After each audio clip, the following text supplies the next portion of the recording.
This is a story of a woman, a widow who loves her son very much. The woman's name was Patience and the son's name was Emmanuel. Patience was a mother who gave everything for her only child. Her son Emmanuel was her whole world, the center of her universe. But soon, he would look at his own mother in the eyes and say words that would shatter her heart into a million pieces. Imagine hearing the most heartbreaking words from the person you love most. Would you ever recover? I promise you don't want to skip this powerful emotional journey packed with life-changing lessons that linger long after the final word. So get comfortable and prepare to be moved as we dive into this unforgettable journey. And if you're just tuning into stories for the first time, please subscribe, turn on your notification bell, and don't forget to give this story a thumbs up if it touches you. Patience was 65 years old. She lived in a small, neat house on a quiet street. The house was always clean, and it always smelled of lemon polish and something good baking in the oven. Patience was a simple woman. She did not have much money, but she had a heart full of love, and all of that love was for her son, Emmanuel. Her husband had passed away when Emmanuel was just a little boy. Patience had to be both a mother and a father. She worked hard, very, very hard. In the morning, she cleaned offices downtown. She would wake up before the sun when the streets were still dark and quiet. She would scrub floors and polish desks until her back ached. In the afternoon, she worked as a cashier at the neighborhood grocery store.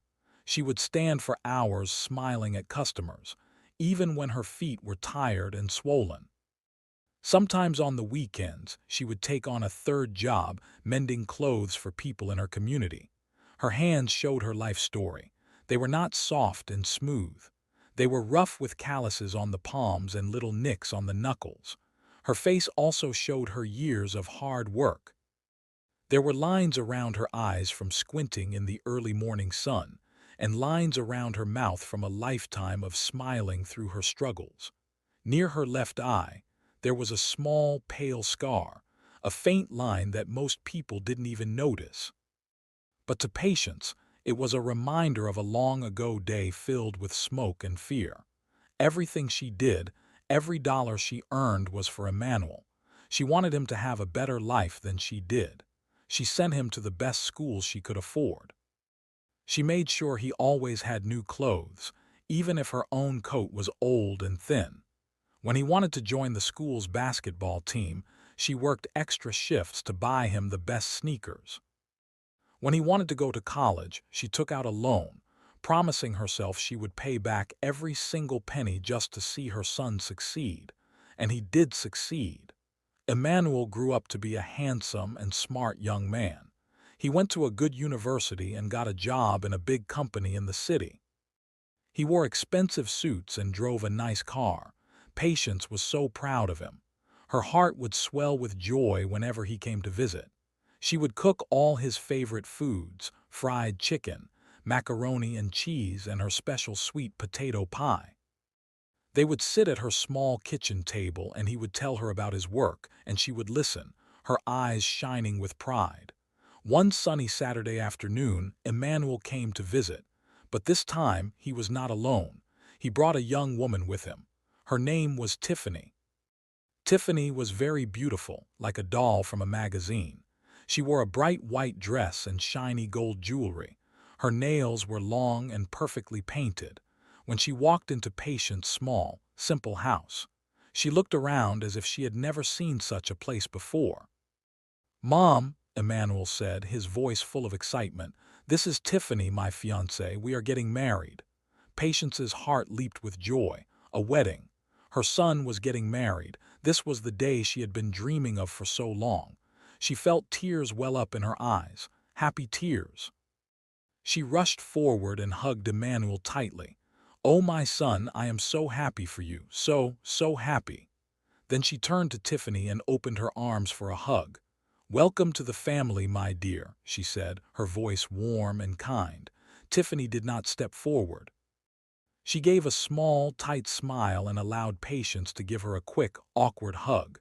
Tiffany's dress felt stiff, and she smelled of expensive perfume that was too strong for the small living room.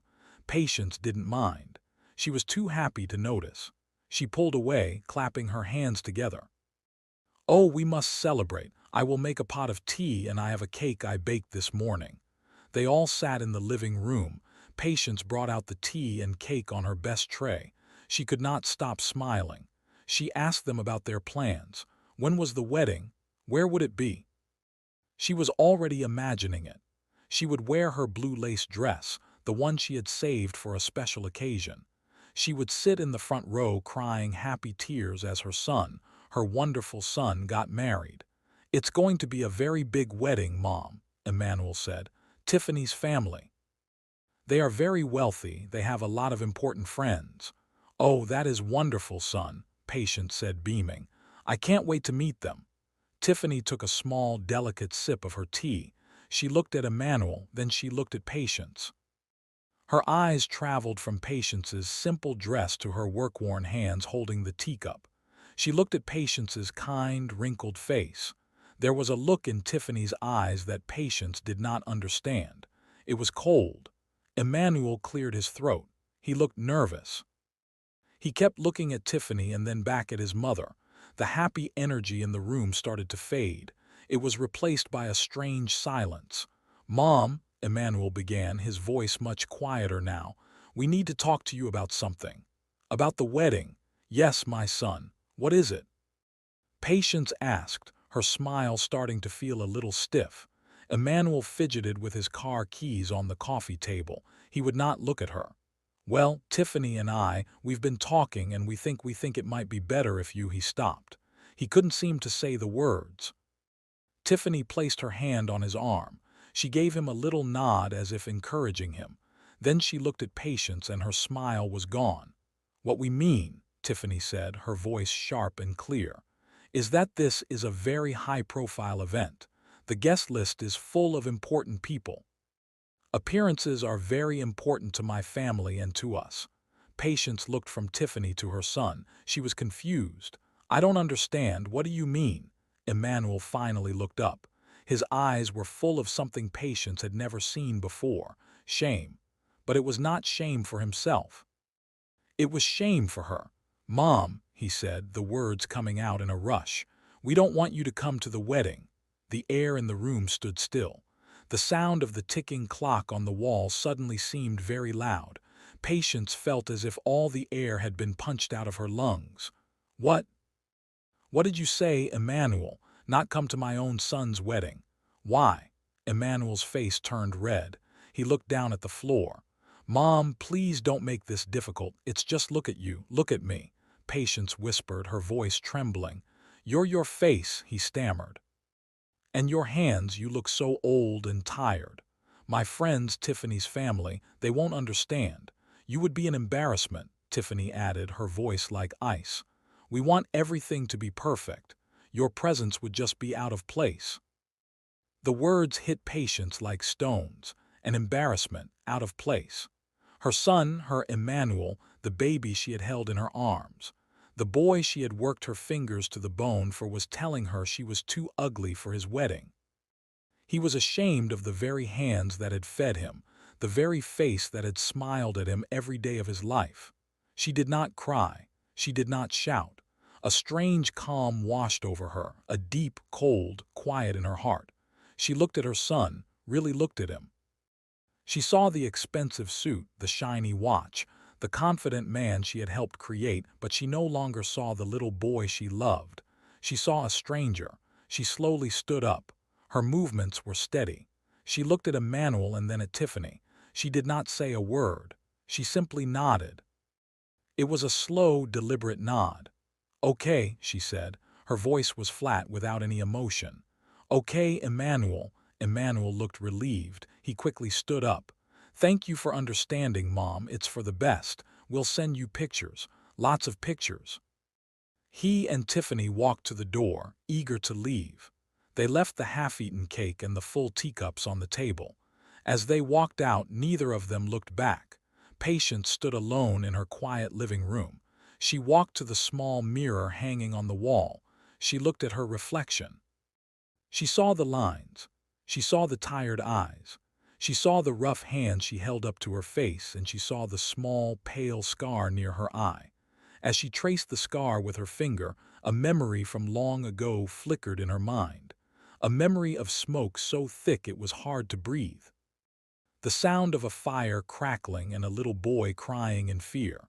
She remembered a promise she had made to herself in that moment of terror, a promise about protecting her son, no matter the cost. A single tear finally rolled down her cheek, but it was not a tear of sadness. It was a tear of decision. Her son wanted a perfect, beautiful wedding free of his embarrassing, ugly mother. She would let him have it. He would smile and laugh on his special day. But what if that perfect day led to the biggest regret of his life?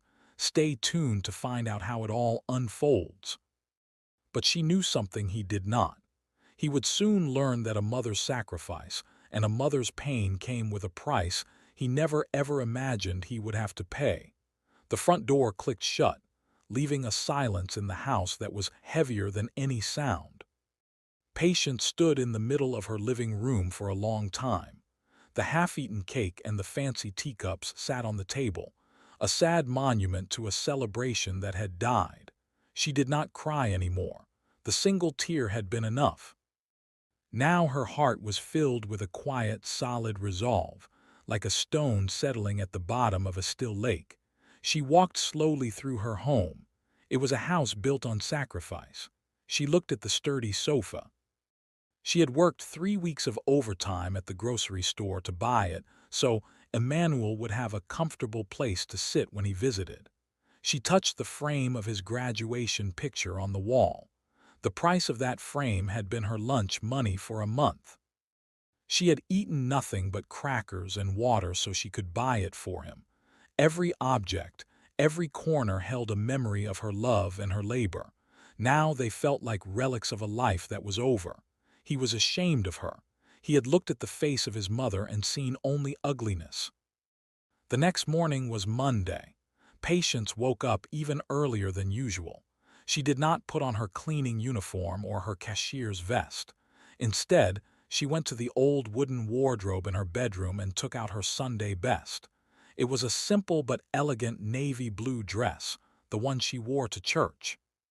She put on her good, comfortable shoes and a string of her late husband's pearls. She looked at herself in the mirror. She saw the lines, the tired eyes, the scar. But today she did not see ugliness. She saw strength. She saw a woman who had survived. Her first stop was the downtown bank. It was a large old building with marble floors that clicked under her shoes. She did not go to the regular teller line. She walked straight to the polished wooden door that said, "Mr. Henderson, bank manager." She knocked softly. A kind-looking man with gray hair opened the door. "Patience." "Good morning. It's a surprise to see you so early. Is everything all right?" Mr. Henderson had known her for over 20 years. He knew how hard she worked. He had helped her with the loan for Emmanuel's college education, and he had seen her pay it back month after month without ever being late. "Everything is fine," Mr. Henderson Patience said, her voice calm and steady. "I need to make some changes to my accounts." They sat down at his big desk. Mr. Henderson pulled up her files on his computer screen. "All right, Patience. What can I do for you?" "I have a joint savings account with my son, Emmanuel," she began. "All of the money in that account is money that I have put in. I would like to close that account and move all of the funds into a new account under my name only." Mr. Henderson raised his eyebrows. This was the account Patience called Emmanuel's future. She had been putting money into it for years. "Are you sure, Patience? That's a significant amount of money. Is Emmanuel aware of this?" "I am sure," she said firmly. "My son is a grown man now. He has a good job. He no longer needs my help." Next, she looked him in the eye. "My son also has a credit card that is linked to my main account. He uses it for his expenses. I want you to cancel that card immediately. Today." Mr. Henderson looked worried. "Patience. I have to be honest. The balance on that card is very high. Your son has been spending quite a lot. A fancy dinner last week, A new watch the month before. Patience's face did not change. Yes, I know, I have seen the bills. Please cancel the card. There was one last thing. The apartment he lives in, she said. I am the co-signer on the lease and the rent is paid automatically from my account every month. I want to stop those payments. The next payment is due in 2 weeks. It will not be coming from me. Mr. Henderson leaned back in his chair. He could see the deep hurt behind her calm expression. He had seen her come into the bank tired and worn out after a long day's work to deposit her small earnings. He knew every dollar in those accounts was soaked in her sweat and sacrifice. He did not ask any more questions. He simply nodded. I will take care of everything for you right now. Patience. When she left the bank, Patience felt lighter. It was a strange feeling. A part of her life was over and it hurt, but it was also a relief. Her next stop was a small law office a few blocks away. Mr. Davies was a lawyer, a kind man who had helped her write her will a few years ago. He was surprised to see her. Patience, please come in, he said, ushering her into his office, which smelled of old books and coffee. What can I do for you? I need to change my will, she said simply, sitting in the chair opposite his desk. Of course, he said, pulling out her file. What changes would you like to make? He looked down at the document. Currently, everything, the house, your savings, your life insurance, it all goes to your son, Emmanuel. That is what I want to change, Patience said. Her voice was quiet, but it did not waver. I want to remove my son from my will completely. He will receive nothing. Not the house, not a single penny. Mr. Davies put down his pen and looked at her over his glasses. Patience. This is a very serious step. May I ask what has happened? Patience looked down at her hands. The hands her son was so ashamed of. For the first time, she decided to tell someone the full story. She told him about Emmanuel and Tiffany's visit. She told him their words. He said I was an embarrassment. He said my face was too ugly for his wedding. Mr. Davies listened without interrupting. His expression grew sad and then angry on her behalf. I am so sorry. Patience. No mother should ever hear those words from her child. It is more than that, Patience said softly. She reached up and lightly touched the small pale scar near her eye. Does my face look ugly to you, Mr. Davies? Of course not, Patience. You have a kind face. My son thinks it does, she said. He has forgotten how I got this scar. He was only 5 years old. Our old apartment, the one we lived in after his father passed. There was a fire. It started in the kitchen. The smoke was so thick I could not see. I grabbed him from his bed, but a piece of the ceiling, a hot burning piece of wood, fell down between us and the door. Her voice was still quiet, but it was filled with the memory of that terrible night. I had to get him out. There was no other way. I put him behind me. I covered his little body with my own and I pushed my way through the flames. The heat was terrible. A burning piece of the door frame fell and hit me here, she said, pointing to her cheek. It burned my face, but I got him out. I saved my son's life that day. She looked up at Mr. Davies and now there were tears in her eyes. This scar, this ugly face that he is so ashamed of, is the reason he is alive. The hands that he thinks are so rough and horrible are the hands that pulled him from a fire and he has forgotten. He looks at me and sees an ugly old woman who will embarrass him at his fancy wedding. Mr. Davies was speechless. He took off his glasses and wiped his eyes. Patience, he said, his voice thick with emotion. You are one of the strongest women I have ever met. He turned back to the will. What do you want to do with your estate? I want to leave it all to St. Jude Children's Hospital, she said. All of it. Let it help children who are really suffering. Let it help their parents. The new will was drawn up and signed. As she left the lawyer's office, the sun was high in the sky. The wedding was in 3 days. Patience felt a strange sense of peace. She had done what she had to do. In another part of the city, Emmanuel and Tiffany were at a fancy restaurant finalizing their honeymoon plans. They were laughing and holding hands. "I'm so glad we had that talk with my mother," Emmanuel said, sipping his expensive wine. "It would have been so awkward having her there. She just doesn't fit into our world."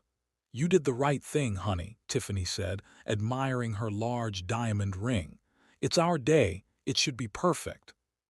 Emmanuel paid for the meal with the credit card his mother had just canceled. He had no idea it was the last time it would ever work. On the day of the wedding, Patience did not stay home and cry. She put on her navy blue dress and went to church. She sat in her usual pew and prayed. She prayed for strength. She prayed for peace. And she prayed for the little boy she had lost. When the service was over, she spent the afternoon volunteering in the church kitchen, helping prepare meals for the homeless. Her rough hands were busy and her heart was calm. Miles away, Emmanuel stood at the altar in his tuxedo, a big, happy smile on his face.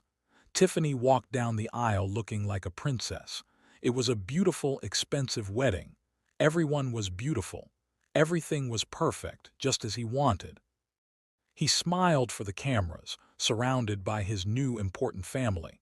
He did not think of his mother once. He was smiling, but he did not know that his life as he knew it was about to end. And this would be the last day he would have a reason to smile for a very, very long time. The honeymoon was as perfect as money could buy. Emmanuel and Tiffany flew to a beautiful island where the sand was as white as sugar, and the water was a brilliant clear blue. They stayed in a luxurious resort with a private balcony that looked out over the ocean. For a few days they lived in a dream. They ordered expensive champagne, ate delicious food at fancy restaurants, and shopped at high-end boutiques. Emmanuel felt like a king. He was a successful man with a beautiful wife. His old life and his simple mother felt a million miles away. The dream came to an end on their last night. They had just finished a spectacular 7-course meal at the hotel's most exclusive restaurant. The bill arrived on a small silver tray. It was very expensive, but Emmanuel didn't care. He was living the good life. He confidently pulled out his shiny credit card, the one linked to his mother's account, and handed it to the waiter. He and Tiffany were laughing about something when the waiter returned to their table. The waiter's face was apologetic. "I'm very sorry, sir," he said quietly. "The card has been declined." Emmanuel stopped laughing. "What? That's impossible. Try it again." "I have tried it 3 times, sir," the waiter said, looking embarrassed. "It says the card has been cancelled." "Canceled," Emmanuel said, his voice rising slightly. "That's ridiculous. It's a mistake." He felt a flush of heat on his face. Tiffany was staring at him, her perfect smile gone. People at the nearby tables were starting to look over. "Do you have another form of payment, sir?" the waiter asked. Emmanuel fumbled for his wallet. He had his own debit card, but he knew there wasn't nearly enough money in that account to cover this bill. He had always relied on his mother's account for big expenses like this. He gave the waiter his debit card, praying it would work. It was declined, too. Now, real panic started to set in. The manager was called. There was a quiet, humiliating discussion. Emmanuel had to promise to wire the money from his bank as soon as he returned home. They left the restaurant in shame, walking through the beautiful candle-lit resort with their heads down. The magic was gone. "What was that, Emmanuel?" Tiffany demanded as soon as they were back in their room. Her voice was sharp. "You told me you were a successful man. You can't even pay for a dinner." "It's just a bank error, honey," he said, trying to sound confident. "I'll sort it out in the morning." But the next morning, when he called the bank, the news was worse. A polite woman on the phone told him, "I'm sorry, Mr. Emmanuel, but that credit card was permanently canceled last week." "Canceled? By who?" "I didn't cancel it," he said, trying to keep his voice calm. There was a pause and the sound of typing. "It was canceled by the primary account holder, a Miss Patience." Emmanuel's blood ran cold. His mother, why would she do that? He thought back to their last conversation. She had been so quiet, so calm. He had thought she understood. Now he realized it was not understanding. It was something else.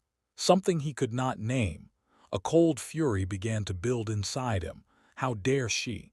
How dare she embarrass him like this? The rest of the trip back home was tense and silent. Tiffany sat beside him on the plane, looking out the window, a wall of ice between them. When they arrived back in the city, tired and angry, they took a taxi to Emmanuel's apartment. It was the place his mother had co-signed for, the place where the rent was paid from her account like clockwork. As they walked up to his door, he saw a piece of paper taped to it. It was a bright orange notice. He pulled it off and read it. His heart pounded in his chest. It was an eviction notice. The rent for the month had not been paid. The notice said he had 3 days to pay the full amount plus late fees or he would be locked out. "What is that?" Tiffany asked, her voice flat. Emmanuel couldn't speak. He just handed her the paper. She read it and her face, which was already cold, turned to stone. "Eviction. You're being evicted." "I thought you owned this place." My mother pays the rent," he stammered. The words sounded pathetic even to his own ears. "Your mother pays your rent," Tiffany said, her voice dripping with disgust. "The old woman you were too embarrassed to have at our wedding. That's who has been paying for this big, successful life of yours." Emmanuel felt like a child who had been caught in a lie. She was supposed to, she always. "Take me home," Tiffany said, turning away from him. "Take me back to my parents' house. I need to think." "Tiffany, wait, we can fix this," he pleaded. "Fix it then, Emmanuel," she said without looking back. "You're a grown man, fix it." He drove her to her parents' mansion in a grim silence. When she got out of the car, she didn't say goodbye. She just slammed the door, desperate and terrified. Emmanuel drove straight to the one place he knew he could get answers. He sped through the streets, his knuckles white on the steering wheel, and screeched to a halt in front of his mother's small, neat house. He pounded on the door. Patience opened it. She was wearing a simple apron and holding a dish towel. She looked calm. She did not look surprised to see him. "What did you do?" he yelled, not even waiting for her to speak. "You canceled my card. You stopped paying my rent. You ruined my honeymoon. You're trying to ruin my life." Patience looked at him. Her eyes were not angry, they were just clear. "The credit card was mine." "Emmanuel," she said, her voice soft but firm. "The bank account the rent was paid from was mine. It was my money. I decided to stop spending it." "But why?" he demanded. "After everything I've done to become successful, why would you do this to me?" Patience did not raise her voice. "Everything you've done or everything I've done for you. Emmanuel, you are a 30-year-old man. You are married now. A husband should be able to pay for his own dinner. He should be able to pay for his own home." "But I can't," he cried out, the anger in his voice now mixed with a whining desperation, and he hated. "I don't have that kind of money. You know that. You have to fix this, Mom. You have to call the landlord. You have to turn my card back on." "No," she said. It was a simple, quiet word, but it hit him with the force of a physical blow. "What do you mean, no?" he whispered, his rage collapsing into disbelief. "I mean no," she repeated. She looked at him, and for the first time he saw not just a tired old woman but someone with a will as strong as steel. "You are ashamed of me, son. You are ashamed of my face and my hands, but you are not ashamed of my money. You cannot have one without the other. My money comes from these hands. This home, your education, your apartment. It was all built by this ugly old woman. Since you do not want the woman, you can no longer have her money." He stared at her speechless. All his life, whenever he was in trouble, his mother had been his safety net. She had always been there to catch him, to fix things, to make it all better. He had pushed her and pushed her, always knowing she would be there. Now, for the first time, he had pushed too far. The net was gone. He saw the finality in her eyes. There was no argument he could make. There was no apology he could offer that would change her mind. He had broken something between them, and it could not be fixed. He stumbled backward away from her door, a wave of dizziness washing over him. He was broke. He was about to be homeless.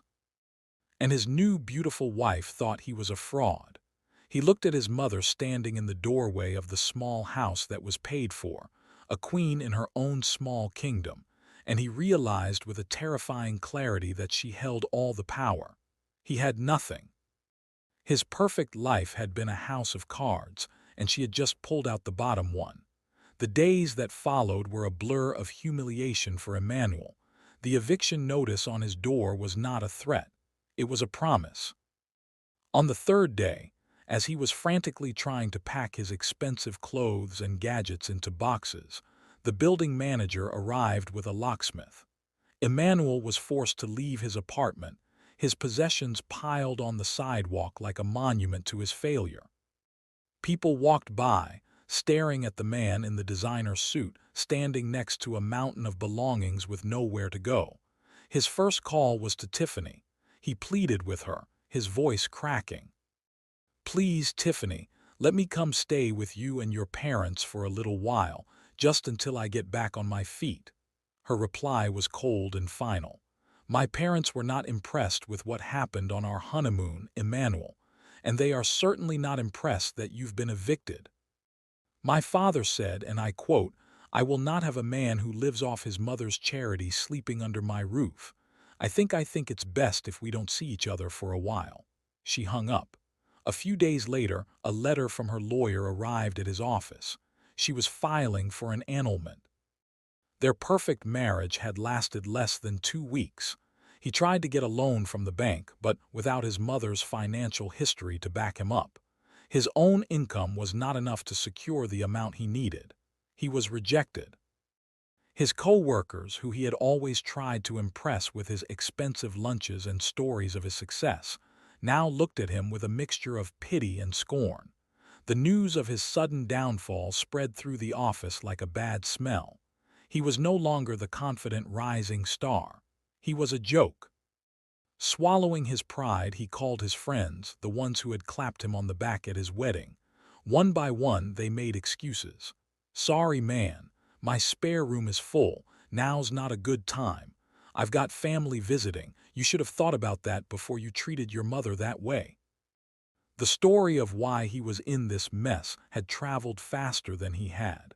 No one wanted to help the man who had disowned his own mother. He ended up selling his fancy car for a fraction of what it was worth just to have some cash. He sold his expensive watches and designer suits at a pawn shop. He moved into a tiny rundown room in a boarding house on the worst side of town. The room was small and smelled of damp and despair.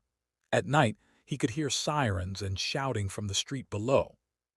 He would lie awake on the lumpy mattress, staring at the water stains on the ceiling, thinking of his clean, spacious apartment, his beautiful wife, and the comfortable life he had thrown away.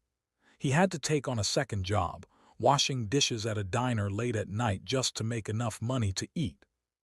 His hands, once soft and smooth, became red and raw from the hot water and harsh soap. His back ached constantly. He was always tired. He was living the life his mother had lived for decades, and he finally understood what it meant. He finally understood the exhaustion in her bones, the calluses on her hands. One evening after a grueling shift, he found himself walking in his old neighborhood. He didn't know why, but his feet had carried him there. He stood across the street from his mother's house. The lights were on.